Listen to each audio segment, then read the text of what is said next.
Salut tout le monde, j'espère que vous allez bien. Écoutez, moi je reviens d'une petite gastro suivie d'un petit Covid. Tout va bien, hein. Le mois de janvier a bien commencé, j'ai envie de vous dire. Bref, en tout cas aujourd'hui je reviens pour une nouvelle vidéo. Donc ça va être une foire aux questions, enfin FAQ etc. Voilà, je réponds à vos questions. J'ai posté sur mon Instagram 2 fois en fait, comme quoi j'allais faire cette vidéo là. Voilà, c'est parti, passons à la suite. Alors, comment tu fais pour gérer ton argent s'il te plaît?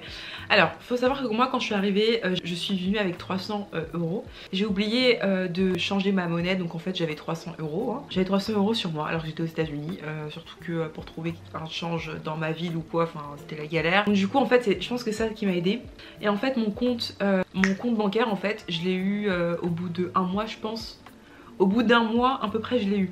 Donc en fait dans ces 1 mois déjà je viens d'arriver donc bon bon dans ma vie il n'y a pas énormément de choses à faire non plus, enfin il y a des choses à faire mais c'est pas non plus c'est pas Los Angeles quoi, c'est pas New York, pas beaucoup de trucs à faire, donc ça va, c'est plutôt, enfin en gros vous n'êtes pas trop tenté à dépenser votre argent, donc c'est ça je pense qui m'a aidé aussi. Et le fait en fait que c'est comme j'avais pas de carte bancaire, en fait j'avais mon argent, enfin ma host mom en fait elle me donnait de l'espèce, donc en fait je voyais mon argent, je le voyais, je me dis bah là j'ai 500 euros, là j'ai 700 euros. En fait voilà, je voyais mon argent et en fait je savais que j'ai pas beaucoup de thunes quoi. Donc voilà. Ce qui m'a aidé aussi et ce que je vous conseille de faire, c'est vraiment de faire un budget semaine. Voilà, qu'est-ce que vous voulez dépenser en termes de loisirs, en termes de nourriture, de vêtements, etc. Quel est votre budget? Moi je sais que en termes de, enfin je globalise tout, c'est-à-dire que en termes de dépenses, c'est 100 $ maximum. Voilà, si vous devez dépenser 100 $ dans la semaine, dépensez 100 $ max. C'est pas 100 $, 120 $, hein, c'est 100 $ maximum. C'est vraiment ça qui aide. Si jamais vous voulez vraiment vous faire un budget par catégorie, faites un budget vêtements par exemple par semaine.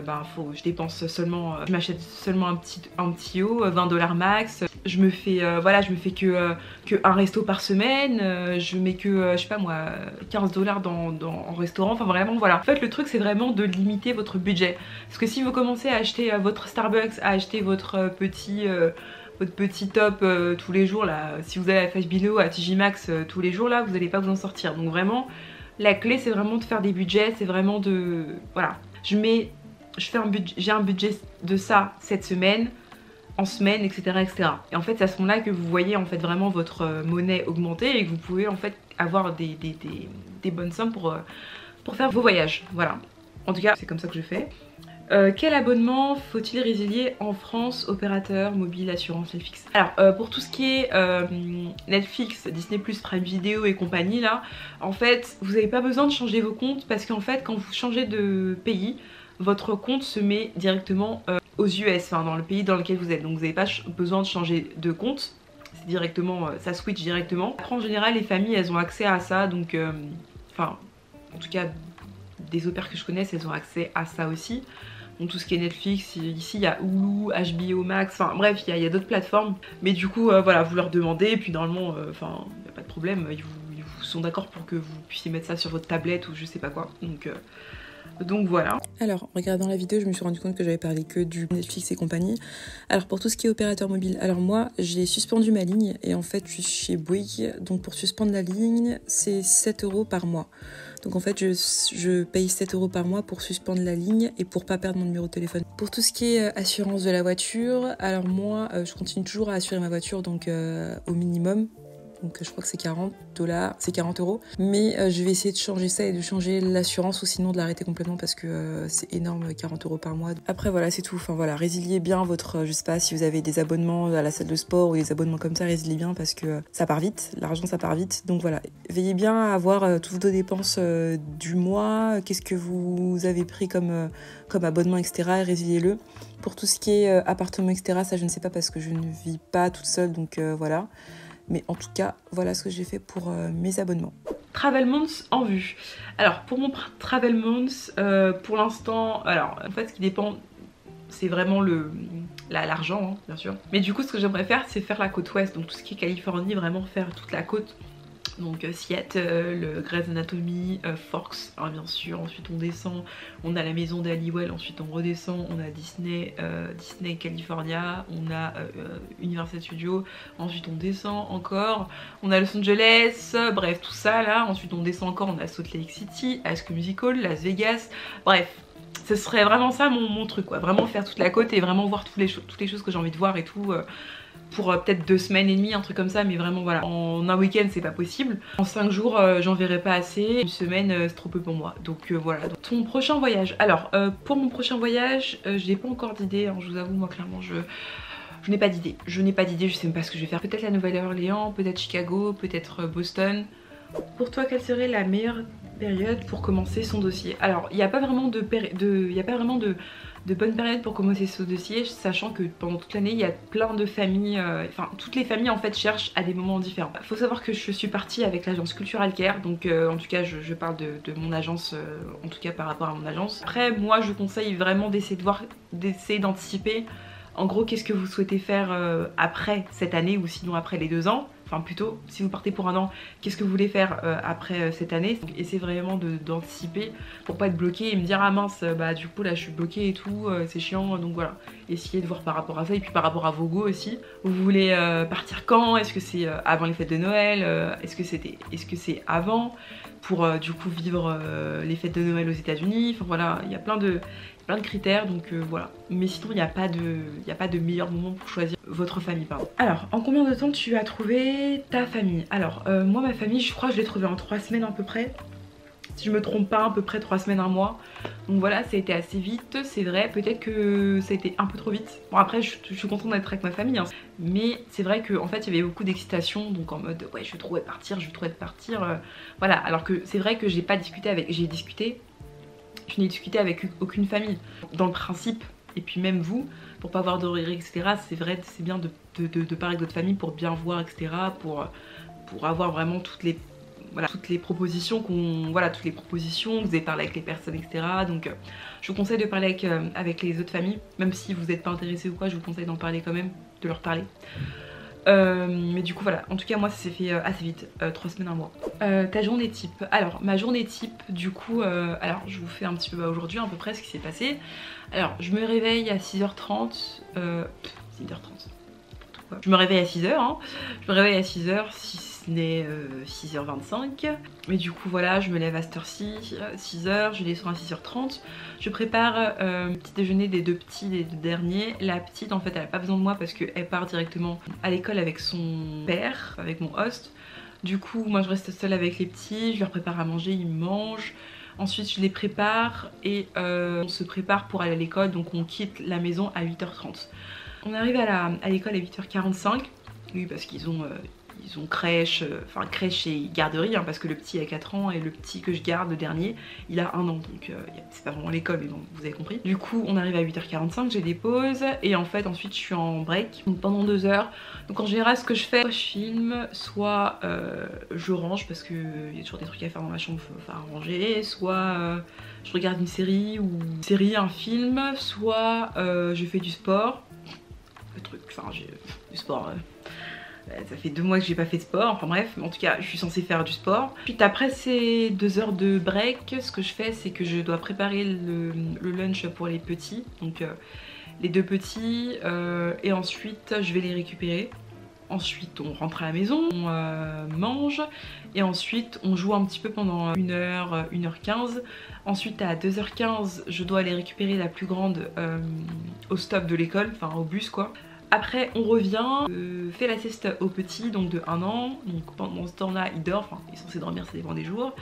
Par exemple aujourd'hui il a pas dormi, j'étais dégoûtée. Mais bref, en tout cas du coup voilà, et donc du coup il dort de 2h à 5h de l'après-midi. En fait entre temps les petits, enfin la petite et le moyen, ils ont 1 heure de temps calme et ensuite on joue tous les 3. À 5h je réveille le petit et ensuite voilà on joue une demi-heure et après il y a soit la mère, soit le père qui vient me relayer parce que bah, mon taf est fini, parce que je termine à 5h30. Voilà la journée type. Ça paraît beaucoup mais ça va. Non en fait non c'est beaucoup quand même. Mais ce qui est bien c'est que en fait je suis pas tout le temps à la maison, c'est à dire que voilà je vagabonde, voilà il y a personne qui vient me ramener les gosses etc. Je peux bouger, je peux conduire donc c'est cool. Pour choisir une famille. Alors t'as des conseils pour choisir ta famille d'accueil? Oui alors tout d'abord avant de choisir votre famille pensez bien, enfin dites-vous bien, enfin soyez vrai dans votre profil, ne mentez pas sur ce que vous faites ou quoi, parce que... Alors c'est du coup vraiment essayer de noter avant de choisir une famille ou quoi, essayez de noter vraiment les critères que vous voulez vraiment. C'est vraiment les critères genre vous pouvez pas faire de compromis dessus, vraiment voilà. Si jamais vous voulez avoir votre voiture, faut que vous ayez votre voiture. Ça c'est un critère, c'est mort, c'est pas assez mort, donc voilà. Ça voilà, voilà. Faut que vous ayez votre propre salle de bain. Si jamais vous avez des critères à peu près comme ça, genre je veux une voiture, je veux ma propre salle de bain, je veux un enfant, etc. Et c'est vraiment de mettre en fait les critères que vous voulez. Essayez voilà de juger tous les critères que vous avez mis par rapport aux familles. Et si vraiment il y a une famille qui correspond le plus à vos critères, bah c'est à ce moment là que voilà, que vous commencez à bien parler avec cette famille et que peut-être, je sais pas, vous matchez. Posez vos critères sur un papier et vraiment vous dire voilà, c'est ça que je veux, c'est ça que je veux, c'est ça que je veux, voilà. Après bien évidemment vous n'aurez pas tous les critères d'une famille sur... Enfin vous n'aurez pas tous vos critères sur une famille, c'est pas possible, enfin une famille ne peut pas être parfaite et ne peut pas coller avec vraiment ce que vous voulez, mais en tout cas je suis sûre qu'il y aura des familles qui auront la plupart de vos critères. Posez-vous les bonnes questions. Est-ce que je suis prête à laisser ce critère là de côté pour aller avec cette famille? Est-ce que je suis vraiment sûre? Posez-vous vraiment les questions. Et aussi poser des questions aux familles, c'est hyper important. Je vous conseille vraiment de poser des questions, mais franchement les questions les plus bêtes, hein, c'est des questions qui servent, je vous le promets. Est-ce que c'est moi qui dois payer le gaz par rapport à la voiture? Est-ce que vous avez une voiture? Est-ce que j'ai un couvre-feu? Est-ce que la voiture a un couvre-feu? Parce que ça aussi c'est un petit piège, hein, parce que si vous n'avez pas de couvre-feu, la voiture elle en a peut-être un, du coup ce qui fait que bah forcément vous devez rentrer avec la voiture, à part si... Oui, vous pouvez sortir avec des gens, mais ce qui est chiant, c'est que bah vous n'avez pas la voiture pour vous, hein, voilà. Est-ce que je peux voyager avec ma voiture? Est-ce que je peux la laisser n'importe où, la voiture? Vous voyez ce que je veux dire? Comment sont vos enfants, le caractère des enfants, comment il est, qu'est-ce qu'ils aiment faire, etc. Qu'est-ce que vous faites le week-end? Est-ce que vous aimez bien voyager? Est-ce que... En fait, c'est des questions, voilà. Est-ce que vous payez des produits d'hygiène? Est-ce que vous êtes d'accord pour que votre père rentre tard, ça va pas vous déranger? Est-ce que vous êtes pro-Covid? Je me marre parce que bref, faut que je fasse... Enfin j'ai une story time à faire par rapport à ce qui s'est passé dans ma famille, bref. Oui, j'ai failli rematch pour le Covid. Voilà. je vous expliquerai ça dans une autre vidéo. Mais en tout cas, il y a tellement de questions, mais des questions bêtes, mais je vous promets, posez-les. Si jamais vous avez un peu honte ou un peu, voilà, vous sentez pas trop de les poser en face to face, je vous conseille de marquer les questions et les envoyer à la host family. C'est beaucoup mieux, moi c'est ce que ma host a fait. Toutes les questions un peu délicates, etc., elle me les a posées, enfin je trouvais pas ça délicat, mais je pense que pour elle ça l'était. Mais du coup toutes les questions qu'elle pensait délicates, elle me les a envoyées, et moi bon, pareil, toutes les questions que je pensais délicates, je les ai envoyées par mail, et voilà, elle a répondu, j'ai répondu, et voilà, on était clairs. Tu t'es inscrite quand sur Cultural Care? Alors moi sur Cultural Care je me suis inscrite en octobre et j'ai validé mon dossier en décembre. Ah, oui, j'ai pris 2 mois. Alors pourquoi j'ai pris 2 mois? Déjà parce que j'étais en alternance, hein, ça me prenait le plus clair de mon temps et j'étais crevée, j'avais pas envie de passer clairement la soirée et mes jours sur mon dossier. En plus c'est long, donc comme je vous dis, c'est ça que j'ai pris beaucoup de temps, j'ai pris 2 mois moi clairement pour le faire. Je me suis inscrite début janvier, bon c'est un départ en septembre. Mais j'ai aucune demande de connexion, donc c'est peut-être normal. Alors, c'est normal. Alors moi il faut savoir que ma famille elle cherche super tôt, c'est à dire que là ils sont déjà en train de chercher l'autre père alors que ça fait même pas 5 mois que je suis là. Ma host c'est vraiment quelqu'un d'hyper organisé, surtout par rapport à ses enfants, etc. Donc elle veut vraiment s'y prendre tôt, comme ça après elle est pas dans le rush et comme ça elle peut respirer. Donc voilà, c'est pour ça qu'elle s'y prend tôt. Mais du coup en général les familles elles s'y prennent peut-être 6 mois avant, franchement j'en sais rien. Mais dites-vous bien que c'est normal si en janvier, alors que vous voulez partir en septembre, vous n'avez pas de connexion, c'est normal parce que la plupart des familles ne s'y prennent pas autant en avance. Quels sont tes journées types? Ça j'ai répondu. Est-ce que t'es épanouie dans cette expérience? Alors il y a quelques jours je t'aurais dit non parce que j'étais clairement au bout du gouffre. Comme je vous ai dit, je voulais rematch il y a pas longtemps donc... Alors, est-ce que je suis épanouie? Alors, oui. Après, ça dépend des jours, hein, clairement. Ça dépend des jours. Mais globalement, ça va. Franchement, ça va. C'est juste que, bien sûr, il y a des jours où je suis pas bien, etc. Je vais être au plus bas, je vais vouloir rentrer chez moi. Il y a des jours où ça va être super, je vais vivre ma best life. Franchement, voilà, ça dépend. Mais je fais vraiment un travail sur moi. Je sais que cette expérience, c'est une expérience vraiment... je la referai. Si c'était à refaire, je la referais. Ça c'est clair et net et précis. J'en apprends beaucoup sur moi, j'en apprends beaucoup sur les autres. Donc voilà, oui, je suis épanouie. Y a-t-il des rouages ou des non-dits par rapport à l'expérience au pair? Alors oui, il y a des rouages et des non-dits par rapport à l'expérience au pair. Hein. Moi clairement, j'en vois tous les jours hein, des gens qui disent oui c'est merveilleux, c'est magnifique, franchement tous les jours c'est du bonheur. C'est du bonheur en bonbons, non, faut pas non plus abuser. Hein. Faut pas oublier que vous partez pour faire une expérience, pour vivre une expérience humaine, donc humaine, donc voilà, ça va pas être rose tous les jours, hein, c'est pas le paradis, c'est pas le monde des bisounours. En plus vous venez ici pour travailler, vous occupez d'enfants, mais moi j'ai des petits, donc les petits ça crie, c'est joyeux, ça hurle, ça fait des caprices etc. Donc voilà, toutes les personnes qui disent oui franchement c'est un bonheur exquis, la vie d'opère etc. La vie d'opère c'est compliqué, la vie d'opère c'est dur, hein. Voilà, franchement surtout que pour être payé 200 $. Après moi je prends ça vraiment pour une expérience humaine et clairement si c'était pour le salaire je pense que tout le monde aurait fait autre chose. Mais du coup voilà, clairement oui. Oui, il y a des non-dits, c'est clair. Hein. Par rapport, par exemple, par rapport au rematch, je trouve qu'il y a beaucoup de non-dits par rapport au rematch. C'est un peu laissé de côté, etc. Alors que c'est pas un mot qu'on ne doit pas prononcer. Hein. Franchement, après, oui, on parle pas pour rematch, ça c'est clair. Mais ça peut arriver que vous vous entendez pas avec la famille. On parle aussi des host family aussi, des fois, les host parents, des fois qui sont insupportables, des fois qui vous parlent mal ou des trucs comme ça, ou qui vous forcent à faire des trucs, ou je sais pas, enfin voilà, franchement il y a beaucoup de non-dits par rapport à ça, il y a aussi par rapport à l'organisation, aussi que ce soit Cultural Care, Au Pair Care ou compagnie, un organisme ne peut pas être tout rose, hein, forcément il y a des couacs quelquefois, mais voilà, c'est important d'en parler, enfin il y a plein de choses... C'est pas tout rose, il y a plein de choses qui ne vont pas, va falloir se débrouiller toute seule, va falloir des fois compter que sur soi, mais j'ai envie de vous dire, ça fait partie du voyage. Donc voilà. C'est vrai que franchement moi sur ma chaîne j'essaie d'être le plus honnête et transparente possible. J'espère que ça se ressent, enfin je sais pas, mais j'espère que ça se ressent parce que j'ai pas envie d'être voilà, une chaîne où oui tout se passe bien, franchement c'est super, tout se passe bien, alors que il y a 2 jours j'étais en train de chialer dans mon lit, en train de vouloir rentrer chez moi quoi, donc voilà, donc, parce que ça arrive. Quand je vous dis que la vie d'opère c'est ça, la vie d'opère c'est ça. Au début quand je voyais des filles en parler sur YouTube en disant ça, là j'étais là mais de quoi qu'est-ce qu'elle me parle là?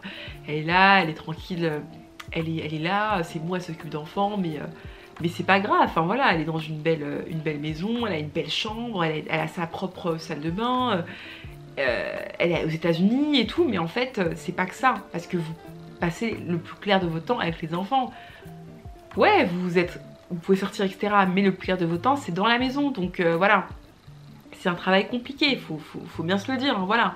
Après oui, c'est une expérience super, c'est une expérience magnifique, mais il y a aussi des moments où hyper compliqués, des moments où vous allez vous sentir seul, mais comme je vous dis, ça fait partie de l'expérience.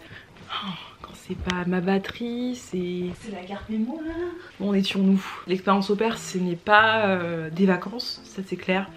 Vos hosts, ce sont vos employeurs, ce ne sont pas vos copains, ce ne sont pas vos parents, hein, voilà. Donc voilà. Est-ce que tu recommencerais l'expérience? Si c'est est-ce que je referais l'expérience, est-ce que je regrette? Je regrette pas, je la referai sans hésiter. Voilà, si c'était ça la question, voilà, je la referai sans hésiter. Franchement, j'en apprends tous les jours, j'en apprends sur moi, j'en apprends sur les gens, j'en apprends sur l'humain. J'en apprends sur les États-Unis. Il y a plein de trucs que j'ai fait que j'aurais jamais fait en France quoi. Donc non franchement non. Ah oui je le refais sans hésiter, il n'y a pas de problème. Alors, et surtout est-ce que tu comptes renouveler? Alors par rapport à ça, quand je partais j'ai dit que non je ne voudrais pas renouveler. Là je ne sais pas trop, j'hésite, je sais pas si je renouvelle en tant qu'au pair, je sais pas si je fais une année, je suis pas au pair mais en tout cas une année où je reste ici, où je travaille, je sais pas si je fais ça, je sais pas si je rentre en France pour du coup trouver du taf parce que j'ai fini mes études donc voilà, après c'est le taf quoi, donc je sais pas, franchement je sais pas, j'hésite, mais du coup je sais pas, faut que je mette tout ça à plat parce que franchement là je sais pas trop, mais voilà. En tout cas mon nom s'est transformé en peut-être. Voilà, je crois que c'est tout. En tout cas j'espère que ça vous a plu, j'espère que les questions auxquelles j'ai répondu vous auront aidé. Encore une fois comme d'habitude, si jamais vous avez des questions n'hésitez pas à les mettre en commentaire, surtout par rapport à tout ce qui est dossier et tout, il n'y a pas de souci. Peut-être que je ferai une vidéo dessus, ça dépend si jamais vous voulez que je la fasse ou pas. Donc voilà, je vous dis bonne journée, bonne soirée, hein, comme d'habitude. Et je vous dis à bientôt pour une prochaine vidéo. Bye.